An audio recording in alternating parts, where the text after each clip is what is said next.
Let's talk about the ridiculous situation that happened with Sebastian Bach. Before I show you the video, let me give you a summary of what happened. So, Sebastian Bach went on stage, flipped out on some chick in the crowd, told security to kick her out, and according to him, while he was on stage, it was because this woman had interrupted a conversation between Sebastian and his wife because she wanted a hug.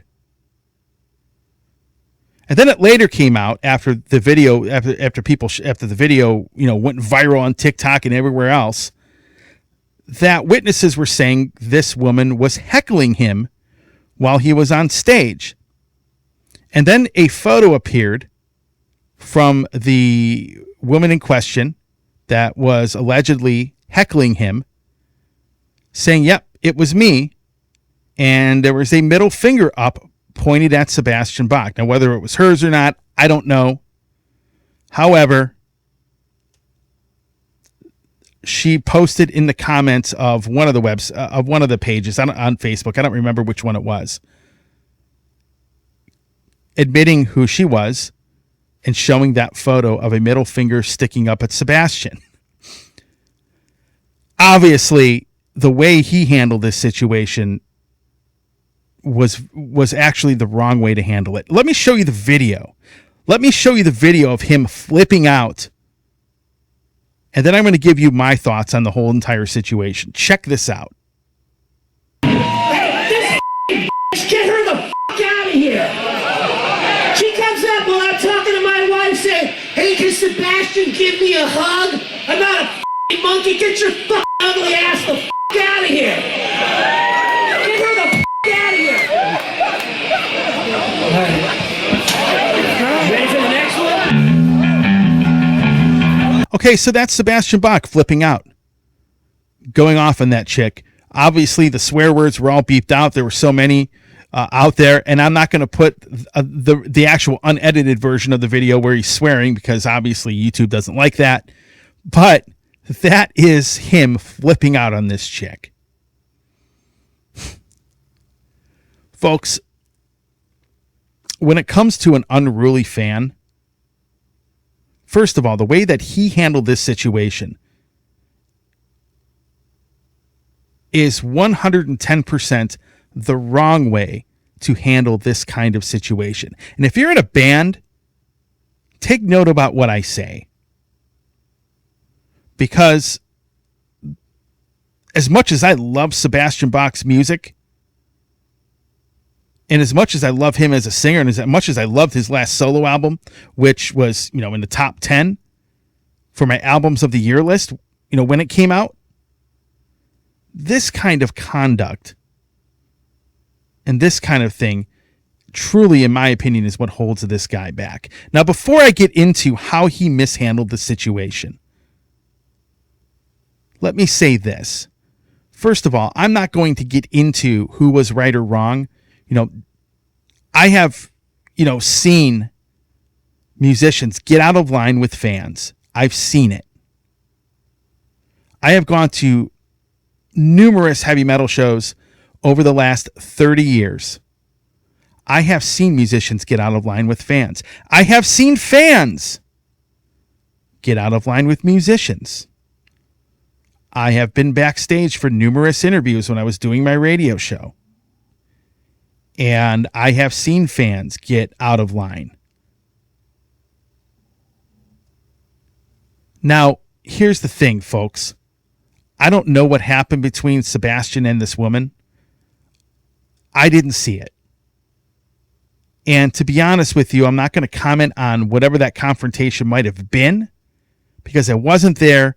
If you go and ask either one of them, both of them, like if you go and ask Sebastian, he's going to give you a story that's favorable to him, and she's going to do the exact same thing.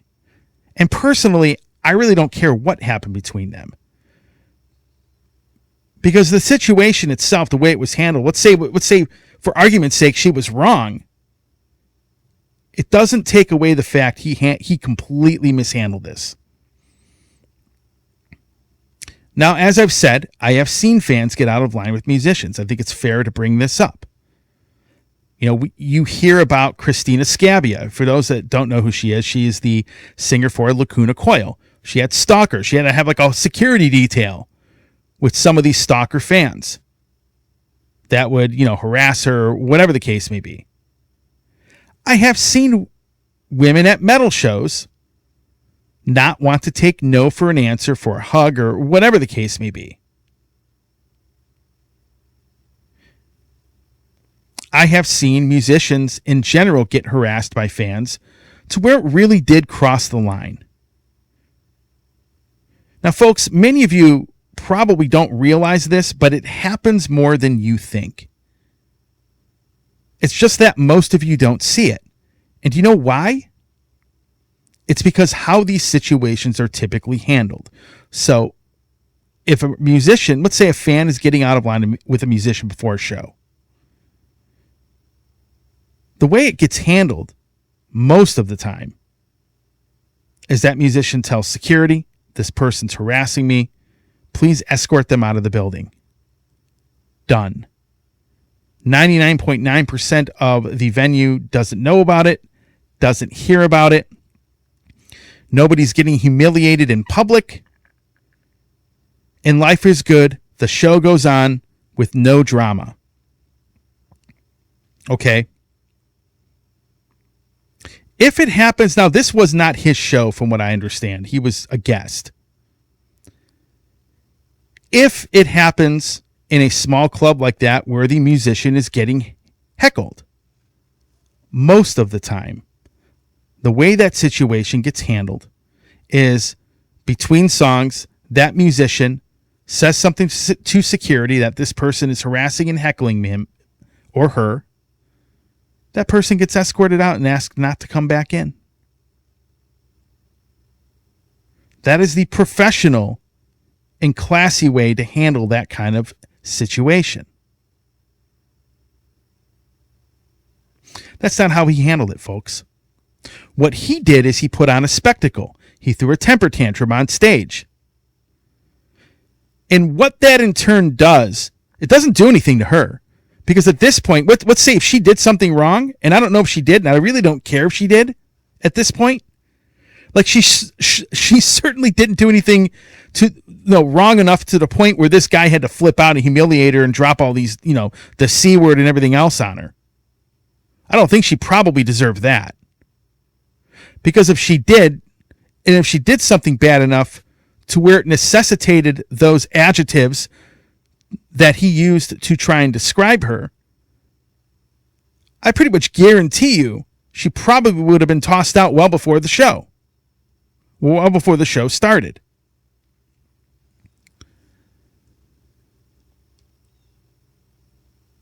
So he goes up on stage and flips out. And what are some of the first comments that you see?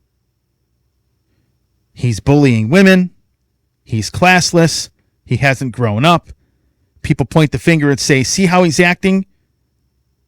This is why Skid Row won't have a reunion with him.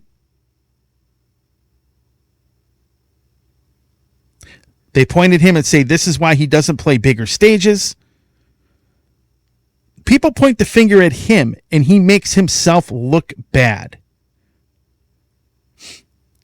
And think about it. If Skid Row, like if there was a reunion, which I'm sure isn't going to happen at this point, I'd be shocked if it did. All they got to do, when Skid Row goes, we're going to go on a long search for a vocalist. And when they say, well, we don't want Sebastian Bach in the band, it's not going to happen. And people ask why. They point at that video.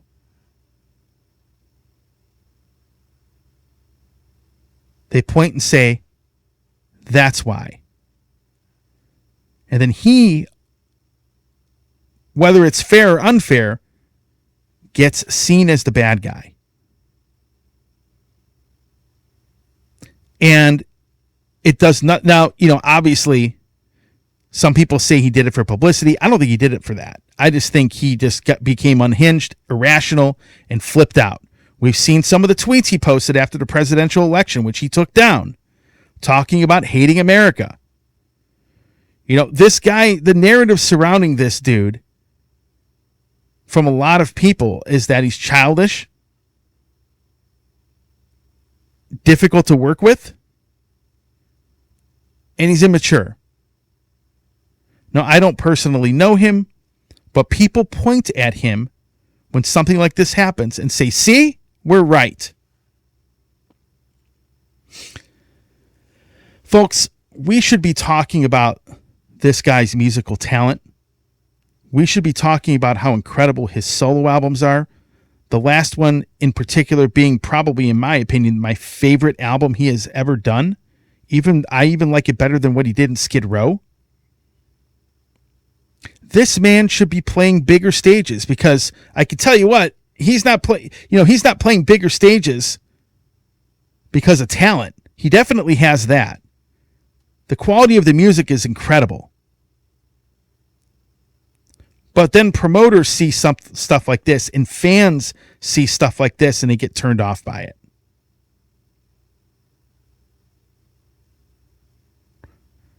The record label complained about him not having a big following on Spotify. Now, I think part of that is the demographic of people that follow him. But when a younger audience sees this guy do this, what do? They think, I'm turned off by this. I don't want to support this dude. They go to something else.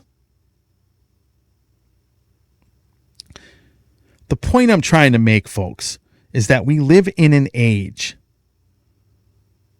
of TikTok, Facebook Reels, YouTube Shorts, things like that, which get captured on video.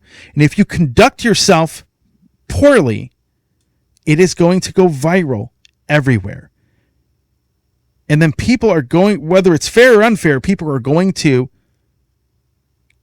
develop an opinion of who you are as a person, and they're going to point to that incident or other incidents. It doesn't just apply to Sebastian Bach. It applies to a lot of other people. But this is a classic example of mishandling a situation that could have been handled in a much easier way.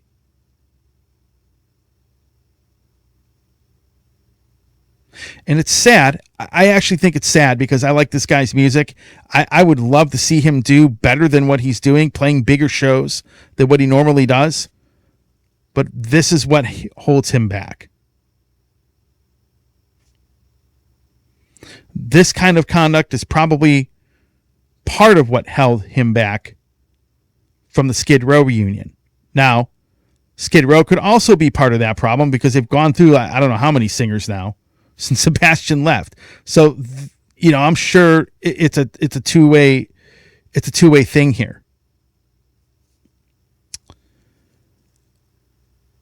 But you can't act like that, folks,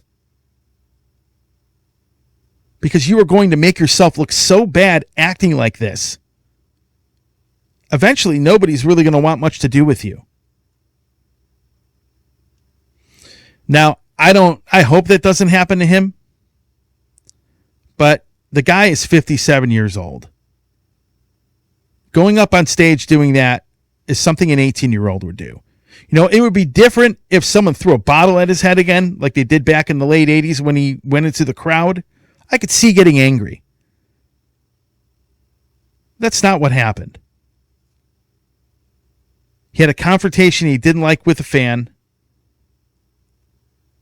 and he flipped out on stage about it and made it a point to try and publicly humiliate this woman, who clearly, from what I saw in the Facebook post of her commenting, probably laughed at him, which makes him look even worse.